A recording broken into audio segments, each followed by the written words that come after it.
We're back. Can you believe we are back once again with BiCrafty Bootcamp?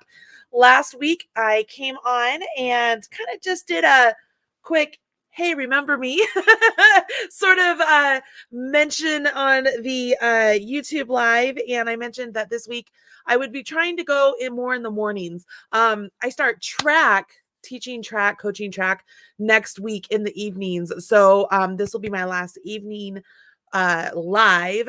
I'll start doing them during the day, but today I get to do it a little bit in the evening. So it's a little bit after 5 o'clock Eastern time, and I'm here. I have been crocheting, knitting, doing reels, and filming videos, doing a bunch of stuff all day. What have you been up to so far? Leave me a message in the chat. Let me know, what have you been doing today? Are you excited about BiCrafty Bootcamp? Are you excited about game day coming up? Are you waiting for me for the crochet along Swancho video for week 3? Like, I get it. It's been a process, you guys, with this video. It's been an exciting day. So many of you here saying hello. It's nice to have all of you back here today. I want to try and jump in and kind of get going with BiCrafty Bootcamp lesson 9. That's where we are. We're back in the saddle with lesson 9. And in this one, in my in my spreadsheet, I titled it, "Oh, the Places You'll Go."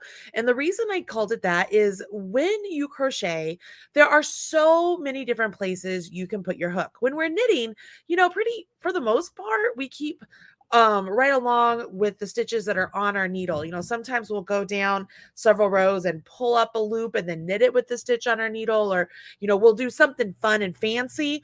But for the most part, we're only dealing with the stitches on our needles, right? Well, that's not the same in crochet. In crochet, you could work through both legs of the stitch underneath that V. You could work underneath just the back loop or the front loop, which we're going to talk about today. You could work into what is called the third loop or the camel stitch. You could work into the front post, the back post. You could even drop down and do spike stitches several rows down. There are so many different options. Not only that, there are things called linked stitches that I didn't even mention in the blog post, but maybe if I have time, I'll demonstrate how you could do like a linked stitch. There are so many different things to do. I'm going to check over here in the comments. There's so many of you saying hello. It's so nice to have you guys here. Wendy says she's ready for game day. That makes me super happy. I just did a reel. Do you guys know what a reel is? It's on Instagram. It's these short little clips. And I essentially did it like, I was your coach, like, okay, it's an equipment check time, and then doing, catching all the supplies. So you guys will have to check that out soon. Diane Ross, I'm sorry, Diane Ross, I did it again. She is crocheting on her Poncho as we speak. Great. I'm so happy. Hopefully you are able to move right along with that. And Terry here, she says that she is so happy that BiCrafty Bootcamp is back. That just thrills my heart.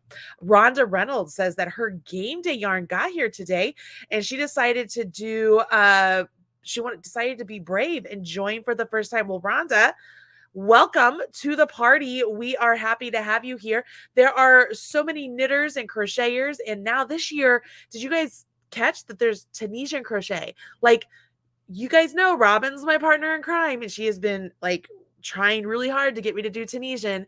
And so this year we are introducing Tunisian crochet to the game day. Later on this year, we'll have a BiCrafty bootcamp.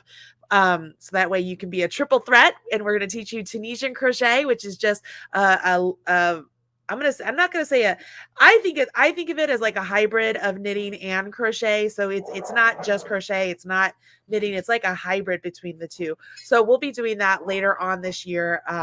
But there's a lot of exciting things to do. Lots of help, both in the Minions group, with the videos, with the instructions. I really hope you guys love the patterns. The testers so far love the patterns.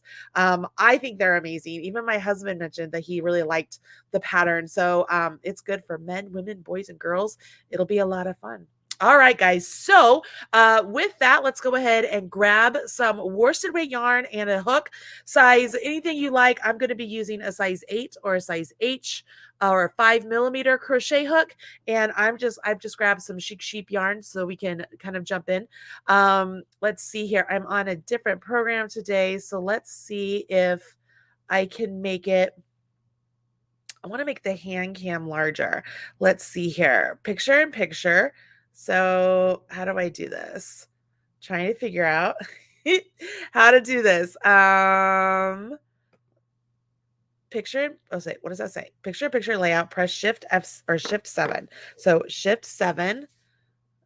I did it. No, not today. Not going to do it today. Maybe not. I have no idea. Let's maybe just go with this, if I can get that to just show. No, not going to show. How about this one? Can we just show you? I'm trying to just show my hands. You would think that this would work well for me, but obviously I'm having trouble. What if I go like this? All right, is that going to be big enough for you guys? Let me know. Let me know if this is big enough for you. I know that my face is still in it. I was trying to get it to where I could just get the hand cam in it, but apparently it is not allowing me to do that. I tried. I'm trying. It is not letting me. So I don't know why. So we're going to go with this. Let's see if this works. Okay. So I'm going to just get myself some stitches here. I'm not, it's not really mandatory you have any set number of stitches. So let's go ahead and let's chain some and then get some double crochets in the mix. So I'm just going to crochet along, and I have no idea how many I have here, so I'm just going to keep going. All right, good. Thank you, Pearl Meredith. She is telling me that this look seems to be okay, so hopefully this will work for you guys. We'll see if we can get things figured out in the future. All right, so I've just chained some stitches here, and I want to do some double crochets. So I'm going to go ahead. I'm going to skip 3 chains. So skip 1, 2, 3. Remember, you never count the loop on your hook. And I'll go to the 4th chain from hook. And I'm not doing anything special. You guys know how to do this. We're just going to do double crochets into each chain all the way down to the end. Let's kind of get warmed up here so that we can start working some of these stitches. And I don't know about you guys, but having that nice little break from BiCrafty Bootcamp, it was much needed on my end. I had so many things going on at the end of last year. We had the stash busting quickies, we had the socks that we did, we had turkey trot, we had the 24 days of quickies. I mean, there's just so many things happening.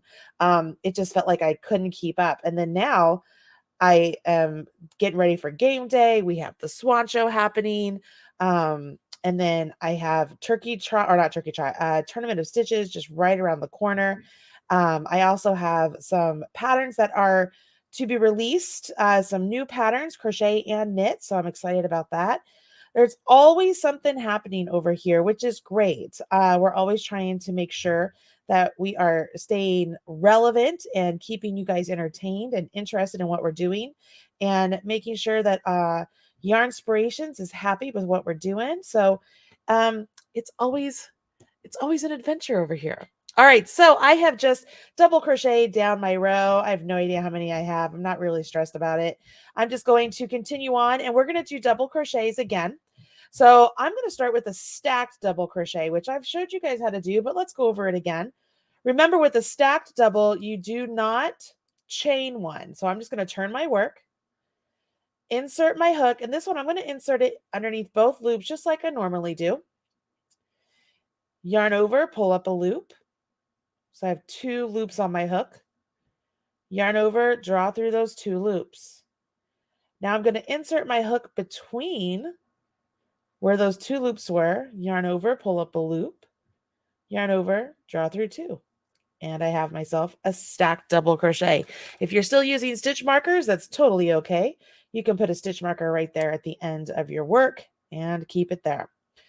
All right, so let's talk about the first thing here in our lesson. I got to go to, I had the blog post up and now all of a sudden it's not here. Hold on, I'm trying to find my blog post. There it is. So we are going to talk about the parts of the stitch. So before, we have talked about, we're going to do double crochets, but we've talked about putting double crochets underneath both loops, underneath the V, right? So that's the top of the stitch. It's the V. So we put underneath both loops and we've created our stitch there. So let's create one right there. But let's say in the instructions, it now tells you to work into the front loop only. Well, this is what that would mean. You would yarn over your hook, and if there are 2 loops there, it's just pretty logical. This is the back loop back there. This is the front loop. Now, this is the back loop as it's facing me, right? This is the front loop as it's facing me.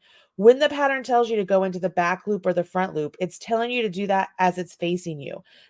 It's not telling you, like, if this is the right side, like say that was the front of my work, it's not saying do a front loop and then you go over there because that's the front of the work. That is not how this works, okay? It's the front loop as it's facing you. So that loop right there. Now, I've seen people who have gone into the loop like this, all right? And they've created stitches. You can do that. It's a variation of a stitch, but that's not how you're supposed to do it, all right? So you don't want to go in like this.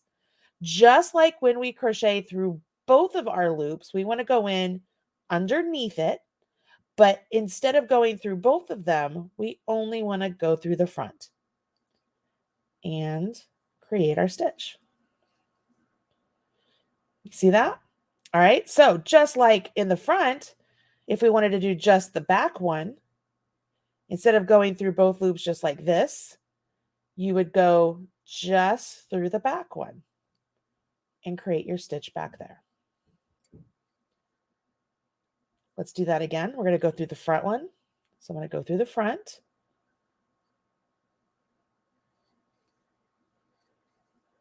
And then I'm going to go through the back.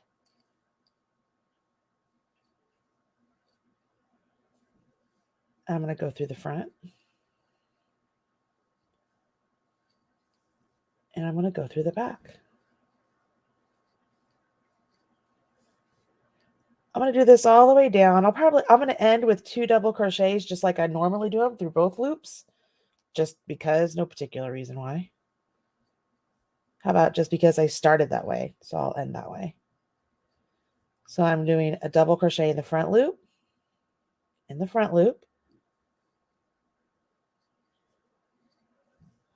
a double crochet in the back loop.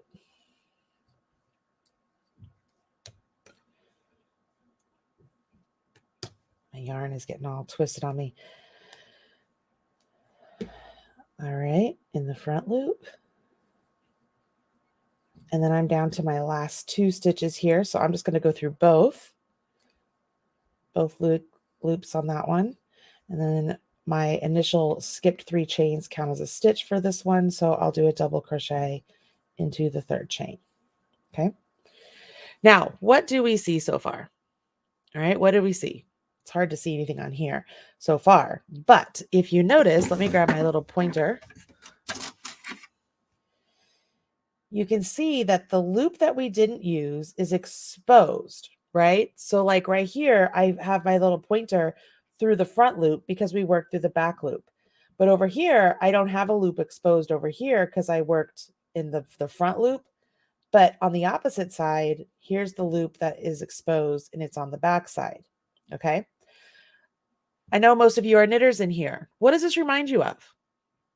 What does this remind you of? Let me know in the comments. Let me know what you think this reminds you of. Okay. Any word? I've made like little windows. That's Renee says. It should remind you a little bit of ribbing, right? So it's like when you knit and you purl and you knit and you purl and you knit and you purl. So as we create our fabric here, I'm going to do the front loop and back loop again. And we're going to do it like we're going to knit our knits and purl our purls. If we're looking at a front loop, we'll do a front loop. If we're looking at a back loop, we'll do a back loop. All right. So I'm going to go ahead and start with a stacked double crochet again, because why not?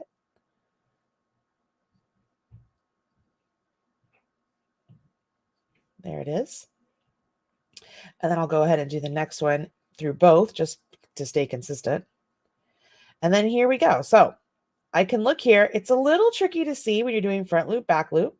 But if you look for that exposed loop, right, you can quickly see, oh, I have my exposed loop over here. So that means I'm looking at a back loop only. So I could do a back loop only over here. And once you have that established, you can then just go front loop, back loop, front loop, back loop.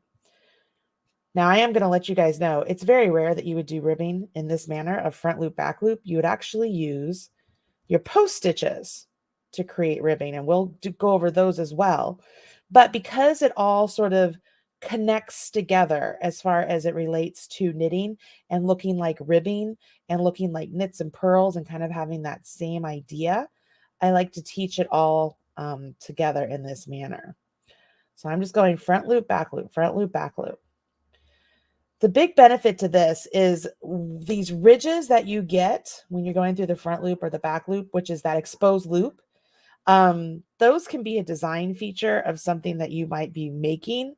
Maybe you need those front loops or the back loops exposed. So that way, when you go to do a stitch, like a spiked stitch or do a stitch several rows down, you have a loop available to you. So what I mean by that is, if I wanted to come down here and work a stitch down here into that exposed loop, I could come all the way down here and go underneath that loop and create a stitch, right? That loop is available to me to do that. So, I mean, when I tell you there's all sorts of places you could put your hook, it is all sorts of places. I will tell you that I've designed some purses where I've purposely left loops open, like just a little bit of a line of loops open, so I can go back and work stitches on those loops and create like a pocket. If you've done the 3-in-1 mittens with me, you'll remember that I did something like that to pick up stitches so I could do the flap of the mitten, of the convertible mittens. Um, there's just different ways you can really use those loops to your advantage. So it's just something fun. All right. Doesn't look like much right here, and that's okay. The biggest thing here is that you learn front loop, back loop, front loop, back loop. All right. That's what that means. Now, rule of thumb, because I know that some of you are going to wonder, when should you use the front loop? When should you use the back loop? Rule of thumb is use it when the designer tells you to do it. Otherwise, you're supposed to always go underneath both loops. But if a pattern tells you specifically to go through just the front loop or just the back loop, then that's what you'll do. All right. So that's front loop only and back loop only. Pretty easy. And you don't have to alternate those in a row. Like you could do just front loop and just back loop, and you could create a different look. We could do something like that. Let's do that real quick so I can show you guys. I'm going to start again with the stacked double.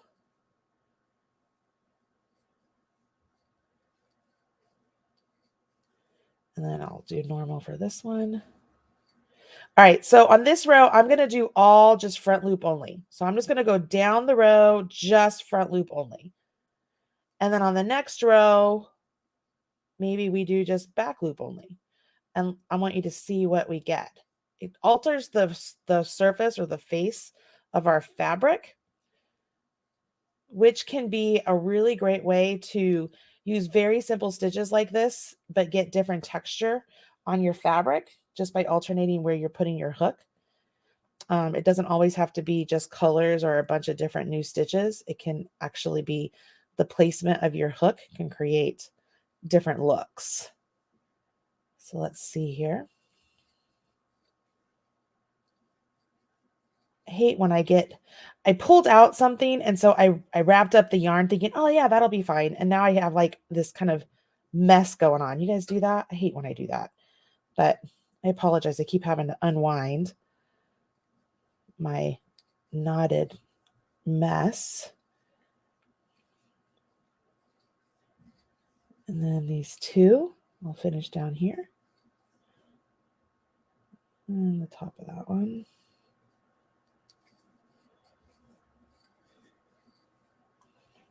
Here we go. Turn my work.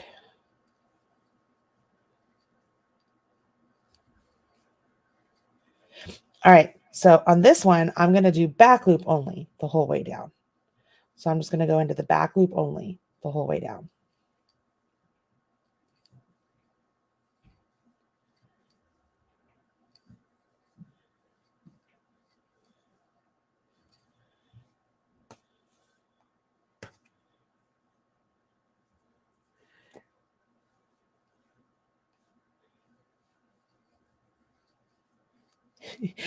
Pearl, I just saw your comment where it says it's very annoying. I was like, oh my gosh, what did I do?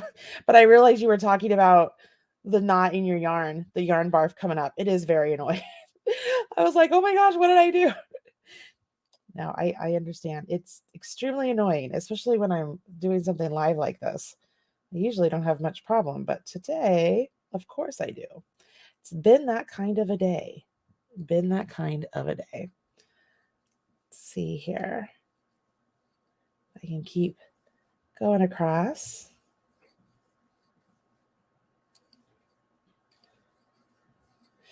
You can see what the fabric looks like. Oh, that last one. I wanted to be consistent here. I'm going to do that last one through both loops. The last two is what I was doing. Okay. So on this side, this is where we're looking at the one where we did the front loop only down there. That's why we have all those exposed loops.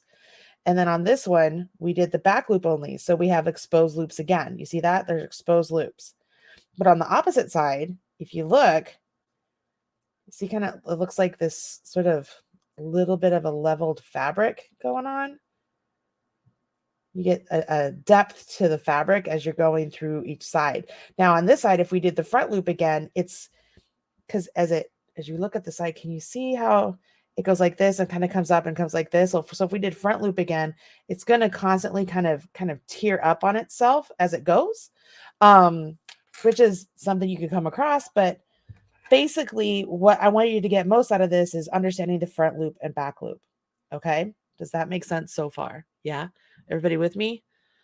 Okay, cool. Let me get a drink of water real quick. All right.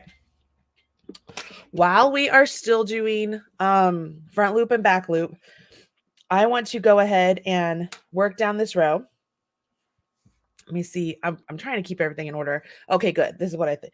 So we're going to do what's called working through the third loop. Now, typically working through the third loop is done through the third loop of a half double crochet. It sometimes can be called working through the camel stitch, but I think that that's trademarked or something somewhere. So I think that's why a lot of people call it the third loop. So let's talk about that. You have to do it on half double crochet. So let's go ahead. I'm going to work my way back through both loops and I'm going to do half double crochets. All right. So I'm going to work my way back. I'm going to do half double crochets. So let's go ahead. I'm just going to start with a chain 2 and then I'll do a half double here to start and I'll let the half double be my start. I will forget, so I'm going to mark it. All right, so I have a half double, so I'm just going to do half doubles all the way down. If you don't remember how to do a half double, remember it's just the start, just like a double, only instead of yarning over and pulling through 2, yarn over and pull through all 3 loops on your hook. What this does, when you do this, it creates, I want you to see this. So we have our front loop, we have our back loop, and if you kind of tilt your work, you see you have a third loop right there. See it? Can you guys see the third loop? So you have your, let's do this. You have your front loop, you have your back loop, and then if you rotate it, you have your third loop. Can you guys see the third loop? Yeah, yeah, yeah. Different depths. Thank you. All right. You guys got to, because I don't have somebody here chatting with me, I don't know. I'm trying to read the comments to see if you guys can see it. So this is our front loop. This is our back loop. This is our third loop as we're looking at it this way. But when we come back, right, as we come working back, that's our front loop. That's our back loop. This is going to be our third loop. Okay. So it's like you get this sort of trifecta thing going on. So that's what we're going to go through. Now, having said that, I will tell you guys, I've also done patterns where I've worked through that loop down there. So underneath, actually not that one, that one. Like I've worked through some weird places. You can work through all sorts of places. I mean, it doesn't really matter whatever the pattern calls for or whatever design you're doing. Just be consistent with it. Have fun with it. Have fun with it. All right. So sorry I had to get down this with the half doubles. And then we're going to go back with our third loop and you're going to see what happens. I'm going to change colors.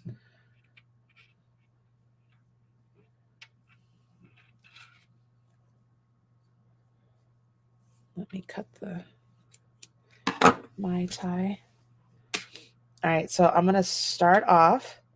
Let's just do, I mean, we could do double crochets now too. So let's do a double crochet. We'll do doubles.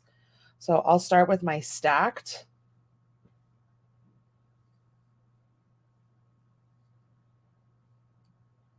Why do I do these? Because I love them. I think they look the best personally. All right, so start with my stacked. I'm going to go ahead just to be consistent with what we've been doing. There's my double. Now I'm going to work through the third loop. So it's not this one. It's not this one. It's this one. Okay. So I'm going to yarn over, go through the third loop, and then do a double crochet. Go through the third loop and do a double crochet. Third loop, do a double crochet. Third loop, do a double crochet. You could do singles, you could do anything you want. What you're going to notice, what looks the coolest though, is that you see how the front loop and the back loop are now pushed to the side. It looks like a row of knits. See the difference? As you go through both loops, you get this look, right? As you go through the third loop, it leaves both of those loops exposed. So it gives this look of this line of V's across the row. So it's really lovely and useful as a decorative tool. I used it in a couple of I've used it in several patterns. I used it actually in a game day several years ago. I used it in Turkey Trot. It's just a lovely little design feature that doesn't require a lot of extra knowledge to do if you're just working into that third loop. Now, as you're changing your directions and stuff, if you were doing it when you're changing directions, and say you had to do the third loop on this side, you would want to come up the third loop over here. Okay, so what I'm trying to say is, as you come across different YouTubers or different teachers out there, some of them will teach you the third loop like I'm teaching you. Some of them will teach you to come over here and always do it on this side. At the end of the day, it's all the same thing, right? It's either going to be this one over here or that one over there. But the result is to get that sort of ridge there. Let me grab something real quick. I'm going to show you something that I've done.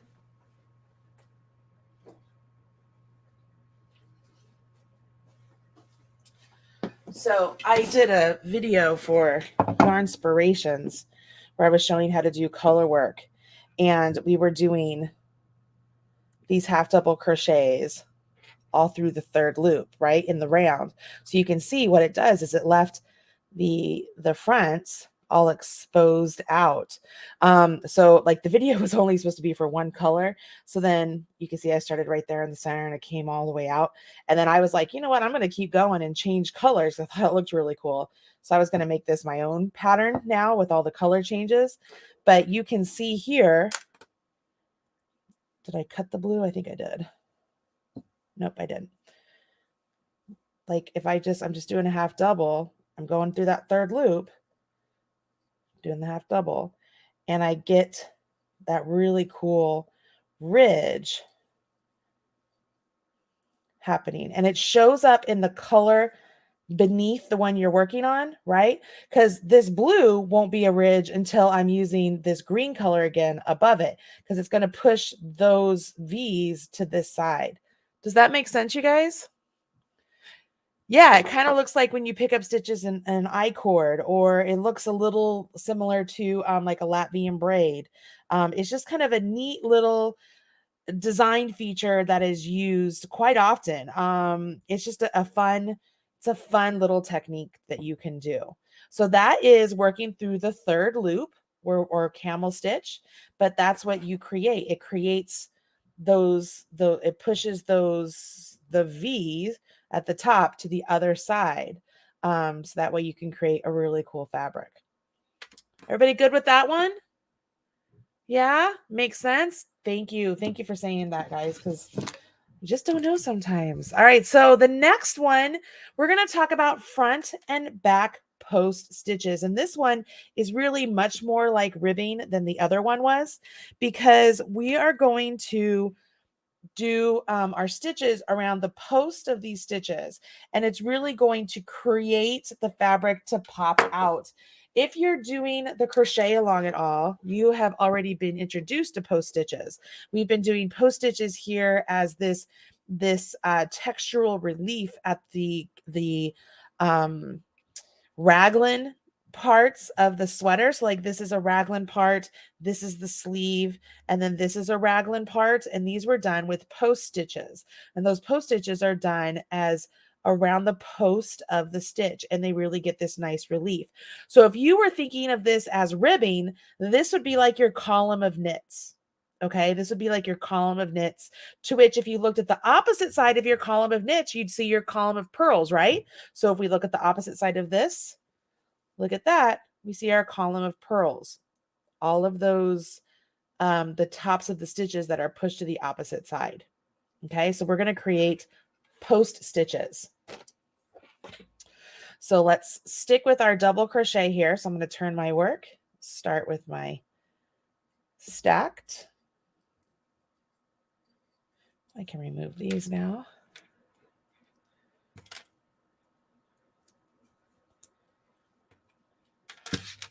All right, so I'll go ahead and I'll keep a double crochet in this first one just because we have been. And what I'm going to do is I'm going to do a front post and then a back post. So to me, in my knitter's mind, I think of a front post as that's the knit and the back post is my purl. So I'm going to do knit, purl, knit, purl, knit, purl. So front post, back post, front post, back post. Okay. It's just the way my knitter mind works. So I'm going to yarn over my hook. I am no longer going into my stitch up here at this point at the top where the V is. I'm completely ignoring that. I'm coming down here and I'm going to put my hook in around the post of the stitch. Now that does not mean I'm going around up here like underneath this V and out that V right there, because you'd be like, oh no, but that looks like a post. That's actually called a shallow post stitch. So that is a stitch. It's called a shallow post stitch. We do not want to do that. We want to go around the entire post down there. So here's how we do it. And take your time with this. Go slow, talk yourself through it, and you'll get it, okay? We've yarned over our hook. We're going to go from right to left. So if we want our hook to go from right underneath that post and out the left. You see that? Okay. Now we yarn over our hook and we bring our hook back that same path underneath the post and back. It's very similar to when you're knitting, you're going into the stitch, yarning over and coming out the stitch. We went around the post, yarned around and came out. When you come back out, that yarn over you've pulled out should be in front of the 2 loops on your hook. Now you just complete your double crochet. Okay, that is a front post stitch. Now we're going to do a back post, okay? Because why not? We're already in it. So we yarn over our hook, back post, just as it sounds. You're going to come from the back. You're going to come from the right side. We're going to go around that post. We're going to go from the right side, over top, out the left side. So it's just like what you did before. Yarn over and then bring it back. Come out the left, come out over top, come out the right. And when you come back up, make sure that yarn over you just pulled up is in front of the loops on your hook. Then you just complete your double crochet. Don't worry if you're not getting it the first time. It's okay. It takes a little bit of time. I will also tell you guys, these are yarn eaters. Anytime you're doing post stitches, make sure you have enough yarn. They eat up a lot of yarn. Okay. Yarn over your hook. We're going to do a front post. So we're going to go around this one. So you go from the right, around the back, out the left, yarn over, follow that same path back, and then complete your double. We're going to do the back post, yarn over your hook, go back of your work from the right, over top, out the left, yarn over, follow that same path back and up, yarn over, draw through 2, yarn over, draw through 2. Good so far? Let's do it again. Front,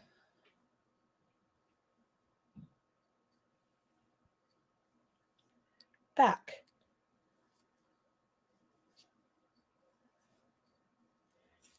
front,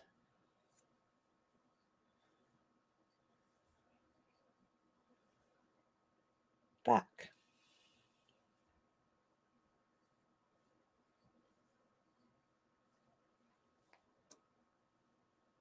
front,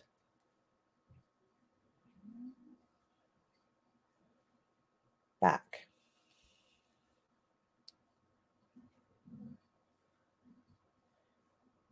front,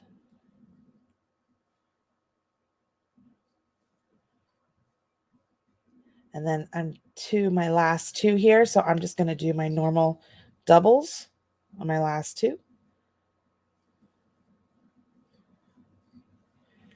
And this is what we have. Yours should look a little something like that. It should have a lot of texture. All right. So if you were looking at it like a knit ribbing, it would look like you have a knit column, purl column, knit column, purl column, knit column, purl column, all the way down.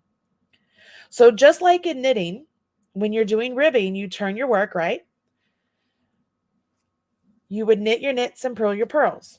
So we're going to do a front post double crochet around the front post double crochets, and we'll do a back post double crochet around our back post double crochets. We're going to knit our knits and purl our purls. So I'm going to start off here just like I did before with my stacked, just because I can. Of course, guys, if you were doing this for some pattern, you'd follow along with what other pattern you're doing. And then I'm going to keep this first one as a double just because I have been. And then here I go. Looking at my first stitch. Now, I've said this to you guys, if those of you who followed me from Crocheters Learning to Knit and you're over here joining me or whatever it is, I've talked often about when you're doing your knitting, it's important to read your knitting. Don't just rely on what your brain is telling you of, okay, I finished with a front post. So when I turn my work, I'm going to be looking at a back post. So I'm going to start with the back post. Yeah, logically, that makes total sense. But more often than not, you have spent the whole day at work, the whole day with your kids, the whole day doing whatever, cleaning house. Like it's the end of your day. You've picked up your crochet. You're having some time to relax. Don't sit there and tax your brain trying to overthink what it is, right? Just rely on your eyes. Look at your work. If you're looking at your work, and first off, you can see, oh, there's my kind of bar right there, right? That's like, if you think of it as like your purl bump. All right. So Marley said that a back post is like my purl. So I can see my bar right there. So this is a back post. All right. You can think of it that way. Or better yet, I often will find where my front post is because it's easy to see. It kind of sticks out at me as it's facing me. So then I can, by process of elimination, knowing I'm doing one by one, if this is a front, I know that this one's a back. All right. So just kind of read your crochet, just like read your knitting. So on this first one, I come back and I'll work on the back one. I'll do a back post double.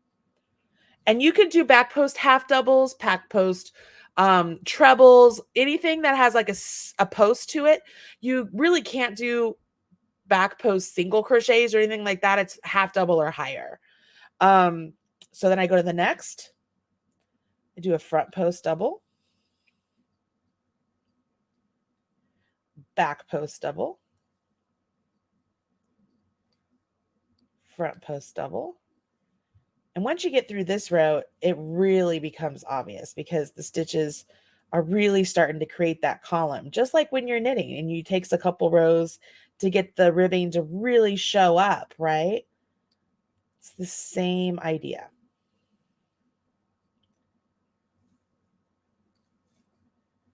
All right.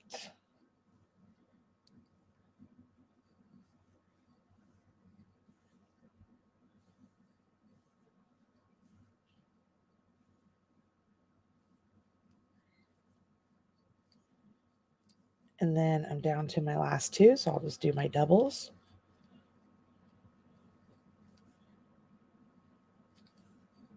Oops.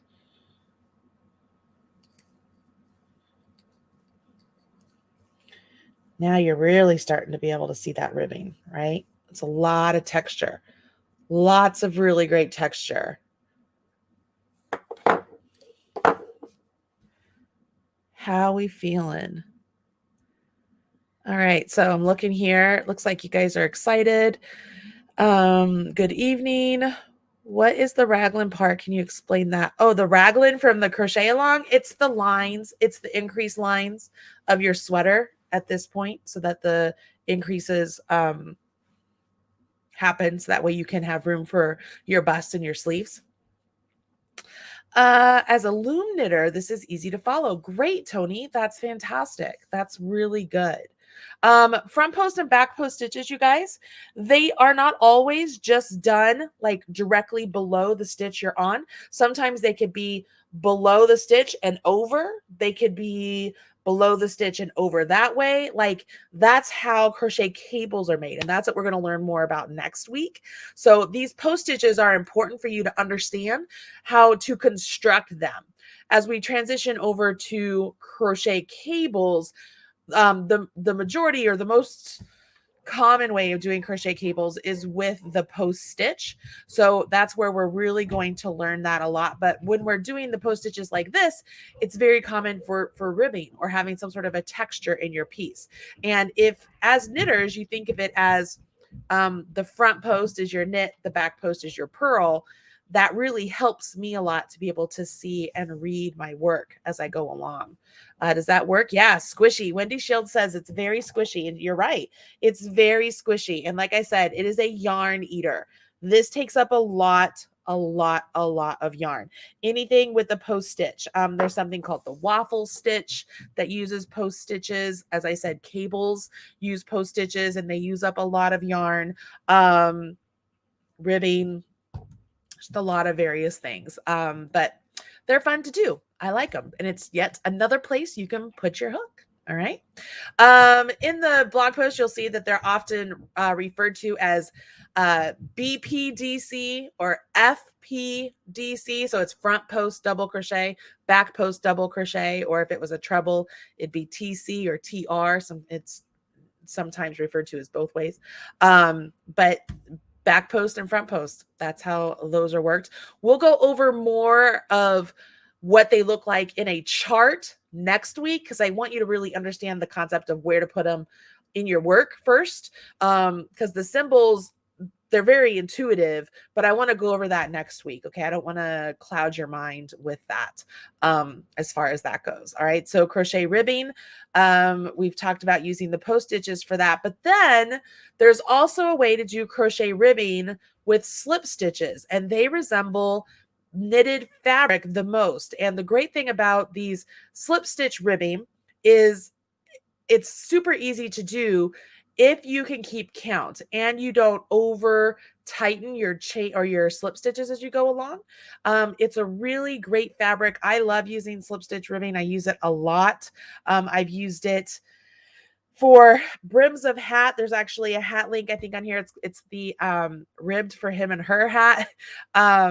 It's a great hat. It has a fantastic bill or brim to it. And then the body of the hat is done with post stitches. It's a fun hat pattern, and it's a free hat pattern. You can make it a messy bun hat or like a cap. Those of you who are part of the Marley's Minions, you know Renee Montana. She's made several of these hats. The time that it takes to make the brim or the bill it's a little bit time consuming, but it's absolutely worth it. Like it's in my opinion, the best bill or brim you could ever make in crochet or knitting, because it does not require an insert to stay stiff and to like form to the and it still stays out. Like it's fantastic. So let's talk about slip stitch ribbing. Okay. How do I want to do this? Because I could talk about slip stitch ribbing and adding it to this, but I feel like that's a little bit too advanced. So I'm just going to cut this, and we're going to start a new piece with slip stitch ribbing. Okay. Because it could be over any number of stitches. It doesn't have to be anything particular. I know that there are a lot of hat patterns that start with this. I've done a lot of them. I know Selena Baca has designed a lot of them. You guys don't know who Selena Baca is, you need to go check her out. She is a very well-known crochet designer. She's just fantastic. I just adore her. She's amazing. So check her out. She also has some the American Crochet Society, where if you want to get a certified crocheter, an instructor and stuff, you can follow along and do things there too. It's pretty exciting. All right, so we're going to do slip stitch ribbing. And to do slip stitch ribbing, we're going to work in, we'll work in back post stitches, I think is what I do, back post stitches. And then I do want you to have a stitch marker because it will make things easier. Okay. So the first row, let's go ahead. And this is going to establish how wide our ribbing is. Okay. So let's just, I don't know, 3, 4, 5, 6. We'll do 6. Okay. We'll do 6 so that we end up with 5 slip stitches. All right. So here we go. I'm going to go into the back loop only, yarn over, pull up a loop, and pull through. Now I'm going to go ahead and take my marker and put it through that entire V. All right. For right now, I'm putting it through the entire V. Then I go to the next back loop only of the V or of the chain, insert my hook, yarn over, pull up a loop, and pull through. This is going to be one of the most important parts ever, that you keep that loop on your hook the size of your hook, and don't over tighten it. Okay. You want to keep this very consistent, because if you over tighten these, you're never going to get your hook in. And then your ribbing is also going to be, it's going to be like thick and then thin and then narrow, and it's just not what you want. All right. So I have 5 slip stitches. 1, 2, 3, 4, 5. Okay.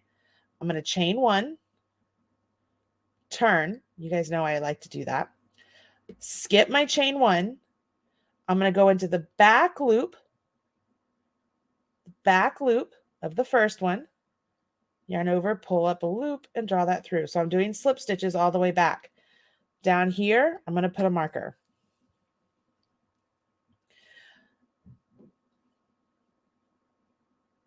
Then you do it all the way down.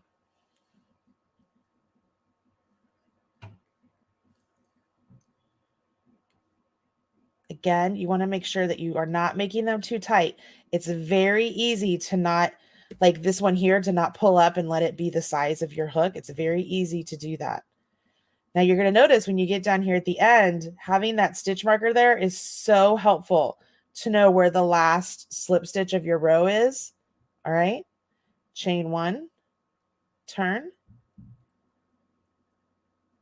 go into the back loop. And we're just going to keep doing this. All right. You can pull that up. And what you will notice, yes, it takes time. You can see my hook, I often will have to adjust my hook several times because I try to make sure I'm not doing it too snug. But as we get some fabric here, you're going to see just how stretchy it is. So a lot of times crochet patterns will call for this type of ribbing, or a post stitch ribbing, or a front loop, back loop ribbing. It all depends on what the designer's going for, right? But now that you know a bunch of different ribbings, you can choose which one you like best. This one is the one that's most like knitting. You're going to see it's most like knitting. At which point you guys can just be like, well, I'm just going to do some knit ribbing if I wanted to. I will tell you, this one here, sometimes it's much more stable and uniform than a knit ribbing, because it just looks so good. I wonder how many of you are attempting this. You got to be really cautious that you are not getting these too tight. I'm warning you, because if you get them too tight, all of a sudden the start of your work will be really big and like wide where you wanted it. And then all of a sudden it gets really narrow and you're just like, dang it. Then you got to rip out and start over. So you really have to be aware of the tension. Okay. It's very important. And that's, I mean, honestly, guys, that's the case often whenever you're doing anything with chains. So like if you do something with a linen stitch or a moss stitch where you have a single crochet and then a chain 1 and then a single crochet and a chain 1 and so on and so forth. A lot of times people will get very lax on those chain 1s and let them get too tight. And so what happens is their work doesn't lose any stitches. It doesn't lose the stitch count, but it becomes a trapezoid because the top is now much tighter than the bottom because they didn't keep their chain 1s consistent. That's a really common thing.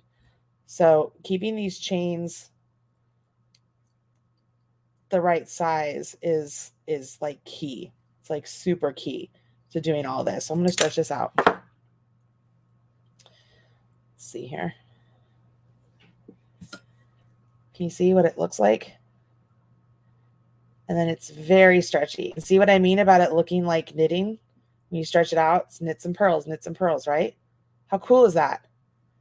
And it's so pretty. And it's just really nice. You could create this ribbing flat and then go back and then work into the tops of these stitches to create a hat from it. You could actually do this and attach it to something as you go. I could show you how to do that. Do you guys want me to show you how to do that? I'm going to leave. No, that's the one. All right. So I just did my slip stitch into that last one, right? So hold on. We're going to do, let's see here, slip stitch into the last one. I'm going to come over here. Let's pretend like we're adding it to this. So I'm going to slip stitch. Instead of doing a chain one, I'm going to slip stitch to the body of the work, and that's going to act as my chain one. So I'll turn, and I'm going to slip stitch all the way across.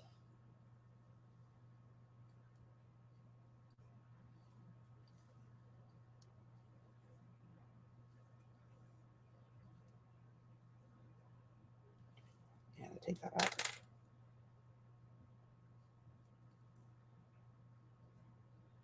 On this side, I chain one, and I turn, come back.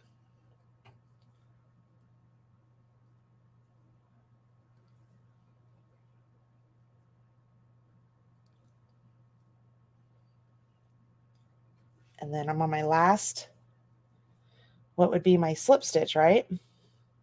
So there are two different ways to do this. I can put it in there and then go into the next stitch up over here and slip stitch through both of them.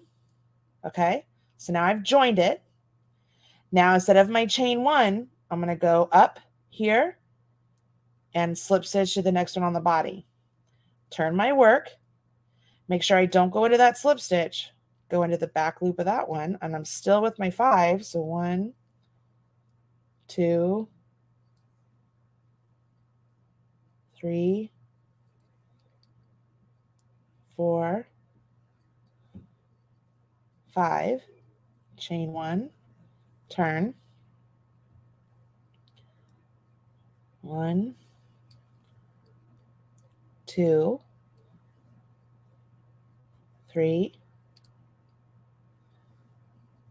4. On my 5th one, this is the one I'm going to go into the back loop, go into the next loop up on my body of my whatever piece I'm adding it to, and then slip stitch through both of those, all right? And then slip stitch in the next one up on the body.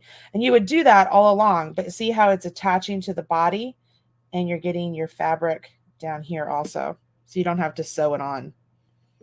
Pretty cool. You guys have done this. If you've ever done like an attached I-cord or an I-cord bind off, very similar technique. Very similar technique. All right. Let me see what we got going on here with the comments. Hi, Laura. I love you too. All right. And let's see. Reading your work is very helpful when you're working in the round. Yes, it is very helpful. Let's see here. Myrtle, thank you for inspiring me to try new techniques. Finishing the goddess split knit brioche cowl. You're a great. Oh, thank you, Myrtle. That is a great cowl.